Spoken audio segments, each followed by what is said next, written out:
ওঠাটা ভীষণ একটা ভালো অভ্যেস, তবে এই অভ্যেসটা আমার মধ্যে একদমই নেই। আর এত ভোরে ঘুম থেকে ওঠা আমি কল্পনাও করি না। আর কেন আজকে ভোর 3:30টায় ঘুম থেকে উঠলাম সবটাই বলছি। তার আগে বলো বন্ধুরা, তোমরা সবাই কেমন আছো?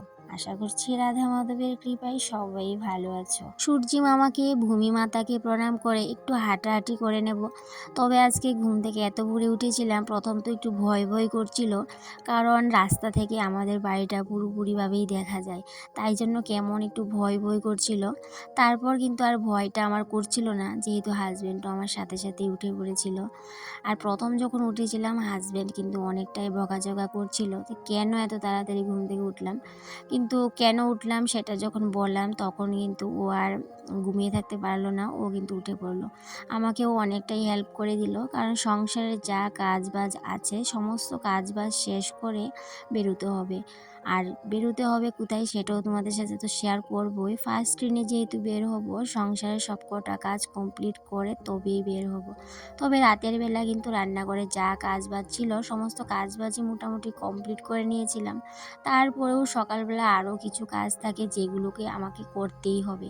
তাই জন্যই বলতে পারো একটু খুব সকাল করে উঠে পড়েছিলাম, কারণ এই কাজগুলো যদি আমি কমপ্লিট করে না যাই তাহলে ওই যে রাতের বেলা বাড়ি এসে সেগুলো আর করতে একদমই ইচ্ছে করবে না। প্রথমে ভেবেছিলাম একাই সমস্ত কাজবাজ কমপ্লিট করে নিতে পারবো, পরে সেটা সম্ভব হয়নি, কারণ যেহেতু শর্ট টাইম আমার হাতে, সেই জন্য হাজব্যান্ডও অনেকটাই সাহায্য করাতে বেশ অনেকটাই কিন্তু কাজগুলো এগিয়ে গেল। তাই জন্য সময়ের মধ্যে বেরিয়েও পড়তে পারলাম। যাই হোক, এদিকে দেখো, যতই রান্নাঘরের কাজ বাজ রাতের বেলা করে গুছিয়ে রাখি, সকালবেলা কিন্তু ওই বাসিটা ছাড়াতেই হয়। সবার প্রথমে কিন্তু ঘরটা ঝাড় দিয়ে নিলাম, তবে রাতের বেলা ঘরটাকে ঝাড় দিয়ে মুছে রেখে দিয়েছিলাম। এখন জাস্ট শুধুমাত্র বাসিটা ছাড়িয়ে নেব, তাহলেই হবে। যেহেতু অনেকটাই তাড়াহুড়োর মধ্যে ছিলাম, সেই জন্য সবগুলো কাজ আর ক্যামেরাবন্দি করতে পারলাম না। যতটুকু পেরেছি সেইটুকু কাজই তোমাদের সাথে শেয়ার করলাম। এদিকে রান্নাঘরের বাসিটা ছাড়িয়ে নিয়েছি, এবার এদিকে গ্যাস ওভেনটা আর ইন্ডাকশনটা মুছে এদিকে ডাল বসিয়ে দিলাম। এদিকে ডাল সিদ্ধ হতে হতে আমি কিন্তু আরও অনেকগুলো কাজ আছে সেগুলোকে সেরে নেব।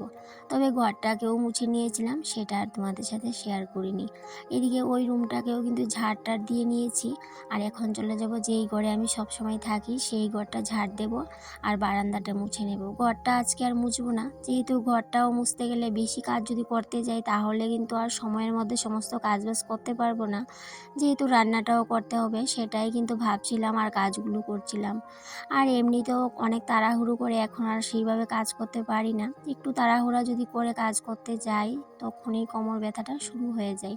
সেই জন্যই বলতে পারো আস্তে ধীরেই সমস্ত কাজবাজ করি। আর তাই জন্যই বলতে পারো আজকে ভোর 3:30টায় ঘুম থেকে উঠলাম। আর যদি দৌড়ে দৌড়ে সমস্ত কাজবাজ করে নিতে পারতাম তাহলে কিন্তু আমি আরও অনেকটা দেরি করে ঘুম থেকে উঠলেও কিন্তু পারতাম। তাই জন্যই বলতে পারো অনেকটা তাড়াতাড়ি ঘুম থেকে উঠে পড়েছিলাম, কেন কি আমাকে সময়ের মধ্যে সমস্ত কাজবাজ শেষ করে নিতে হবে। এদিকের কাজগুলো শেষ করে ব্রাশ করে চলে গেলাম আবার রান্নাঘরে। এদিকে ডালও সিদ্ধ হয়ে গেছে, এখন বসিয়ে দেবো চা। তবে হাজব্যান্ডও কিন্তু উঠে গেছে, ওকে আর ক্যামেরার সামনে আনলাম না, কেন কি ও ক্যামেরার সামনে আসতে একদমই ভালোবাসে না, সেই জন্য। তো হাজব্যান্ডও ব্রাশ করে নিয়েছে, তারপর আমার একটা ড্রেস ছিল, মানে যেই ড্রেসটা পরে আমি যাব সেই ড্রেসটা একটু ইস্ত্রি করে দিচ্ছিল। আর এদিকে আমি চাও করে নিয়েছি, এখন হাজব্যান্ড আর আমি মিলে চাটা খেয়ে নেব। আর যেহেতু অনেকটাই ভোরে উঠেছি, অনেকটাই ঠান্ডা লাগছিল, সেই জন্য সোয়েটারটাও পরে নিয়েছিলাম। ভীষণ ঠান্ডা লাগছিল, যেহেতু একটু বৃষ্টি বৃষ্টি ভাব 2-3 দিন ধরে এমন একটা ভাব হয়ে আছে, ভীষণ ঠান্ডা লাগে আমার। ভাবছি এই বেদানাটাকে আজকে যাবার সময় সঙ্গে করে নিয়ে যাব, তবে আস্তা না, সেটাকে ভেঙে নিয়ে যাব। তো এই বেদানাটার জন্য ভীষণ ভীষণ বকা খাচ্ছিলাম এই 2 দিন ধরে, কারণ একাদশীর সময় এনেছে, এখনও ফ্রিজের মধ্যে এটা পড়েছিল, আপেলও সেগুলো পড়ে আছে। তো খাইনি বলে বা খাই না বলে প্রত্যেক দিনই বকাঝকা খাই। তাই জন্য হাজব্যান্ডকে বললাম আজকে যাবার সময় আমি এই বেদানাটাকে নিয়ে যাব। তাই জন্য বেদানাটাকে বার করে রাখলাম। আর এদিকে নিয়ে নিলাম টমেটো, রসুন, পেঁয়াজ, কারণ টমেটোর একটা চাটনি করব, নিরামিষ চাটনি। আর হাজব্যান্ডও চা খেয়ে এদিকে চলে আসলো রান্নাঘরে। তো ও বলল তুমি যেই কাজগুলো করতে হবে সেগুলো করো আস্তে আস্তে, এদিকে আমি রান্নাটা করে দিই। তাই জন্য ওই কিন্তু সব পেঁয়াজ, কাঁচা লঙ্কা, টমেটো সমস্ত কিছু ও কেটেছে বসে বসে, কেটে এইদিকে টমেটোর চাটনিটাও বসিয়ে দিয়েছে। যেহেতু ও টমেটোর চাটনিটা ভীষণ ভালোবাসে, নিরামিষ চাটনি, তো এইদিকে বসিয়ে দিল টমেটোর চাটনি। আর ডালটাও কিন্তু ওই ফোড়ন দিয়ে দিল। আজকে তোমাদের সাথে আরও একটা জিনিস শেয়ার করব, সেটা শেয়ার না করে একদমই পারছি না। আমার হাজব্যান্ড ভীষণ ভালো রান্না করতে জানে, তো সব ধরনের রান্নাও কিন্তু ভীষণ ভালোভাবে করতে জানে, তাই জন্যই কিন্তু রান্নাটা ও করছিল। যাই হোক, এদিকে আমি চলে আসলাম বাইরে, ও রান্নাটা করুক, তো আমার অনেকটাই হেল্প হয়ে যাবে। তো আমি এদিকে উঠানটা ঝাড় দিয়ে নিয়েছি আর গোবর ছড়াটাও কিন্তু দিয়ে দেবো। এদিকে দেখো সমস্ত কাজবাজ শেষ করতে করতে মোটামুটি সকাল প্রায় হয়েই গেল।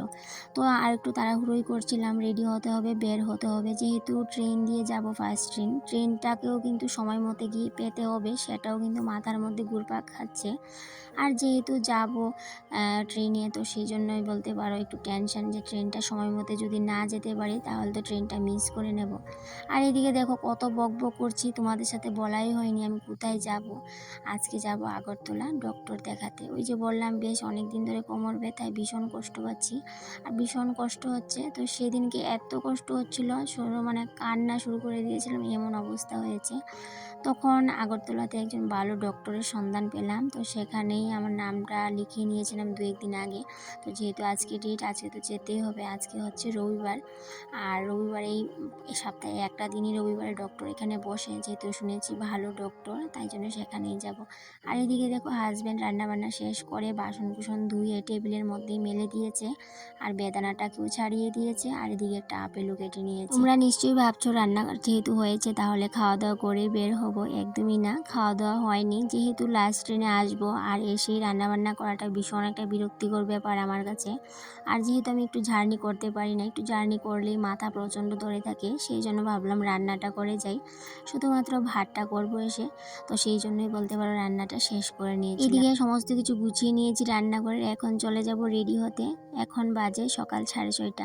তো রেডি হতে হবে, আর যেহেতু ড্রেস পরে যাব তাই জন্য একটু অত তাড়াহুড়ো নেই, চট করে রেডি হয়ে যেতে পারবো। আর এদিকে হাজব্যান্ডও রেডি হয়ে গেছে, ও এখনও বের হয়নি, আমি রেডি হয়ে বেরিয়ে গেলাম। কারণ ভাবলাম যেহেতু আজকে রবিবার, ড্রয়িং মাস্টার আসবে বাড়িতে, তাই জন্য গেটটাকে আজকে তালা দিয়ে যাব না, গেটটা খুলেই যাব। তো তাই জন্য ভাবলাম বড় যাকে বলে যাই, আর্টের টিচার যখন বেরিয়ে যাবে গেটটাকে যেন ভালো করে লাগিয়ে রাখে। কারণ মানুষের যে ছাগল গরু বাড়ি ঢুকে যায় আর কি অবস্থা করে, ফুল গাছ যা পায় সামনে সমস্তই নষ্ট করে দেয় খেয়ে দিয়ে। তাই জন্য ভাবলাম বড় যাকে এমনিতে বলে যাব, তারপরে এই কথাটাও বলে যাই, সেই জন্য আমি এদিকে বেরিয়ে পড়লাম আর হাজব্যান্ডকে বললাম তালা দিয়ে বেরিয়ে যেতে। তো এদিকে মোটামুটি 7:30 প্রায় বেজে যাচ্ছিল, এই যে করতে করতে সেই করতে করতে দেরি হয়ে যায়। আজকে তোমাদের সাথে একটা বিষয় শেয়ার করব, যদি কখনো কারোর উপকার করতে যাও তাহলে সেটা ভেবে চিন্তেই করো। কারণ আজকে আমি একজনের উপকার করতে গিয়ে লাস্ট অবধি আমি কিন্তু ভাস গিয়েছি বলতে পারো। কারণ যখন আমি টিকিট কাটছিলাম, লাইনে দাঁড়িয়েছিলাম, যেহেতু অনেকটাই ভিড়, একজন বলে একটা ছেলে এসে আমাকে বলছিল দিদি আমাকে একটা টিকিট কেটে দাও।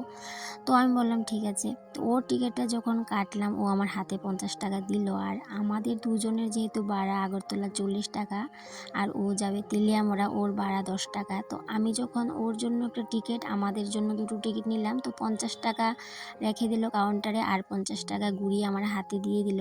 তো আমি যখন ছেলেটাকে টিকিটটা দিলাম আর 50 টাকাটা ওর হাতে দিয়ে বললাম তুমি আমাকে 10 টাকা বাংতি দিয়ে দাও, আর ও কি করলো বলো তো, সঙ্গেই গায়েব হয়ে গেল, কোথায় যে লুকের ভিড়ে হারিয়ে গেল, আমি খুঁজেই পেলাম না। আর হাজব্যান্ড পরে হাসছিল, তো বললো থাক লাগবে না 10 টাকা, চলো। তো সেটাই বললাম, উপকার করতে গিয়ে আজকে বিপদে পড়ে গেলাম। তো সেটাই বলবো যে তোমরাও যদি কারো উপকার করতে যাও একটু ভেবে চিন্তে করো। এদিকে ডক্টর দেখিয়ে বিকেলে আবারও চলে আসলাম আগরতলা স্টেশনে, আর ট্রেন ছাড়বে ওই সন্ধ্যে 6টায়, এখনও পর্যন্ত আমাদের ট্রেন আসেনি। তো যাকে বন্ধুরা, কথা বলতে বলতে চলে আসলাম ব্লগের শেষ পর্যায়ে। তো তোমাদের সাথে আবারও দেখা হবে পরবর্তী কোনো একটা ব্লগে। ততক্ষণে তোমরা ভালো থেকো, সুস্থ থেকো, আর এইভাবেই আমার পাশে থেকো। টাটা।